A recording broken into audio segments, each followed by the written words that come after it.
En Côte d'Ivoire, le président de la Commission électorale indépendante CEI, Ibrahim Coulibaly Cuibière, a visité samedi 26 octobre 2024 plusieurs centres d'enrôlement dans les communes d'Abobo, de Cocody et de Treichville pour observer le déroulement de l'opération d'enrôlement des citoyens sur la liste électorale. L'opération de révision de la liste électorale, qui se déroule du 19 octobre au 10 novembre en Côte d'Ivoire et à l'étranger, consiste à actualiser la liste des électeurs afin de garantir des scrutins transparents et inclusifs.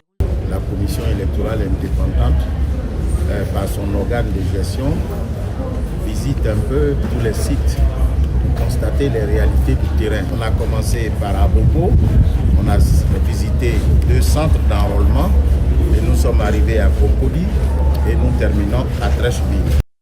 Depuis le 19 octobre, la CEI a comptabilisé 254 000 requérants, dont 113 000 nouvelles demandes d'inscription et 86 000 demandes de mise à jour des données personnelles.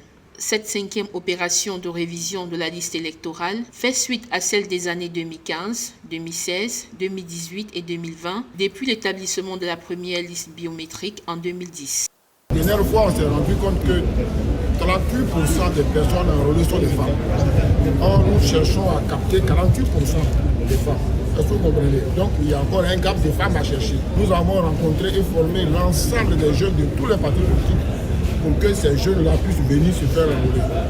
Avec une population d'environ 30 millions d'habitants, le pays d'Afrique de l'Ouest se prépare à élire un nouveau président de la République en octobre 2025. À cet effet, la CEI a invité tous les citoyens en âge de voter à s'impliquer activement dans ce processus de révision électorale, garant de la participation démocratique et de la transparence lors du scrutin.